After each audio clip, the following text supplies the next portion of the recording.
My fellow Australians, something just happened that should shake you, should worry you. It didn't happen overseas and not in some war zone that we're hearing about. It was right here on our own soil. And almost no one, especially not the mainstream media, is telling you what this situation really means.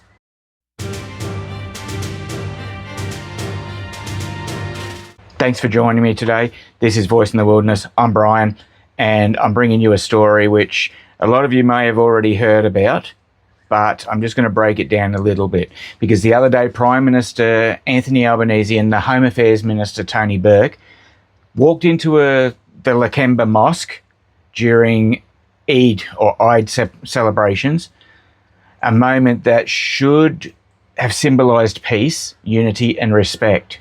But instead, it exposed something far, far deeper and far more dangerous for all Australians. Because as they sat there, the atmosphere just suddenly turned. Anger surfaced in the crowd sitting inside that mosque. This wasn't on the streets. This was the crowd specifically inside that mosque.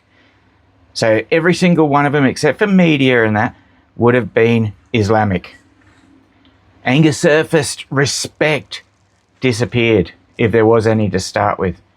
Shouts of shame, disgrace were directed at Australia's own Prime Minister. And then the moment that should stop every Australian in their tracks, he had to be escorted out for his own safety. Tony Burke! What are you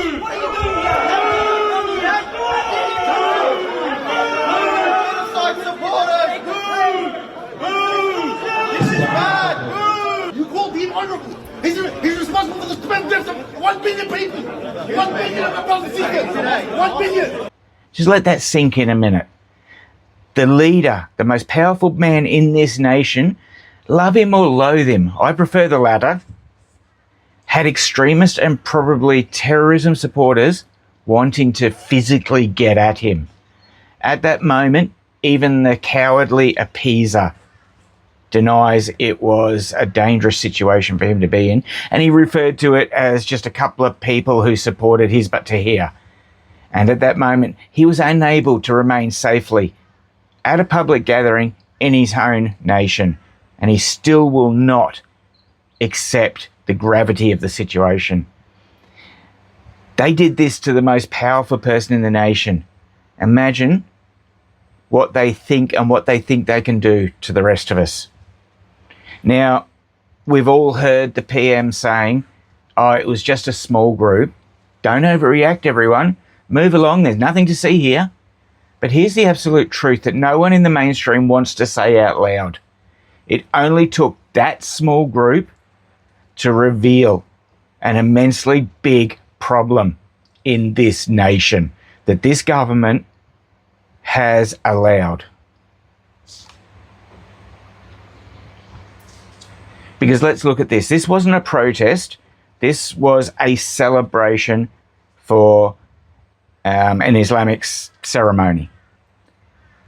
And this wasn't just a disagreement. This was open public hostility towards the leadership of Australia in Australia. And you have to ask yourself, what kind of mindset produces that amount of hate? What kind of allegiance is behind that? Because it's definitely not an allegiance or a patriotism to Australia. Now, let's be precise. There are claims flying around online, accusations about extremist sympathisers, foreign loyalties, even terror-linked ideologies. But right now, there's no confirmed proof of any of that, regardless what it appears. I know many of us think along those lines, but we actually need evidence, we need proof. And personally, I don't deal in lies here. I take facts and I give opinion of what could be in store based on what is happening around us. But here's what we do know about this. When anger like that shows itself publicly, when respect for this nation's leadership the most powerful position in our government collapses in plain sight, no matter how dismal, appeasing and cowardly that leader has proven himself to be. It shows us that something is drastically wrong. Something deeply, deeply wrong. Now, I'm going to play a brief clip of the Prime Minister in that situation on that day. I want you to watch the footage carefully.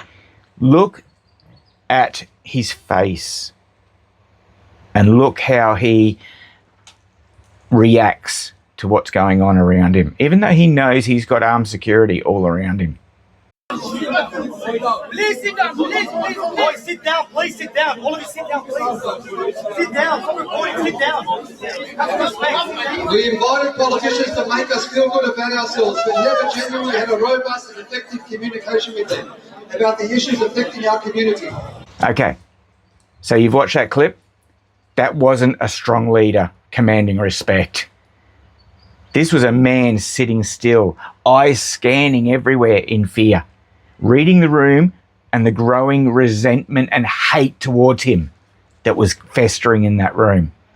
And he was realizing in that very moment that he wasn't in control. You can see it in his face, the tension, the discomfort, the fear. He knew he was no longer in control, and he may have even realized there's no way he will ever be in control of this mob, this group. But he still turned around and showed his appeasement to them for the voter base. And here's where it gets uncomfortable for the rest of us, because this is the same leadership that's bent over backwards trying to appease and please this very group in our nation. He's trying to balance votes. He tries to avoid offence at every turn. And what did it produce? Definitely not unity. We saw that in the clip. And definitely not respect. We certainly saw that in the clip. Even the millions of dollars to Australian mosques that he's given, the taxpayer money, not to mention the hundreds of thousands of dollars sent to Gaza and to welcoming Palestinians in with very little security check. For that, he received nothing but hate and open rejection. How's that for gratitude? So now we have to ask the question that really, really matters. What does it mean to be an Australian anymore? Is it just geography? Just a passport? Or is it shared values? Shared respect, shared identity? Everyone, I keep hearing people say we're a multicultural nation, but look where this new multiculturalism is getting us.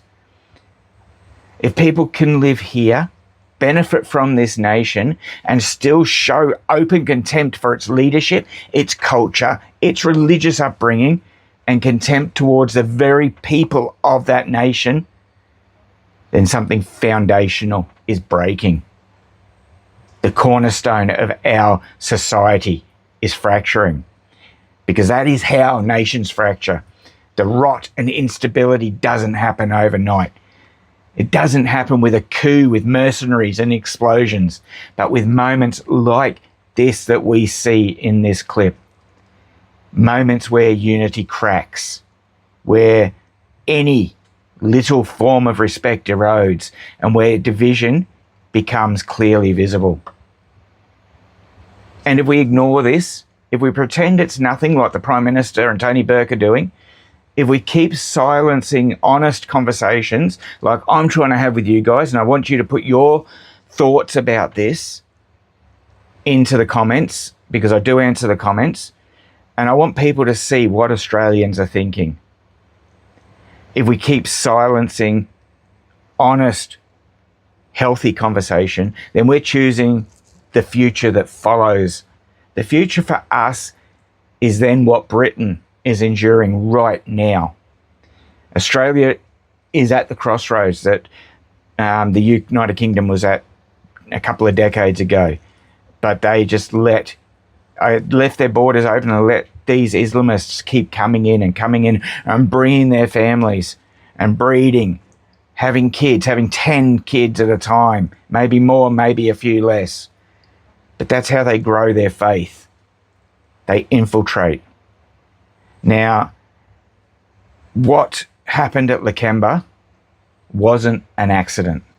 It was a warning. It was a warning for you and for me that we must heed. And if you watch the UK news, you will know firsthand where Australia is headed with our weak and incompetent leadership.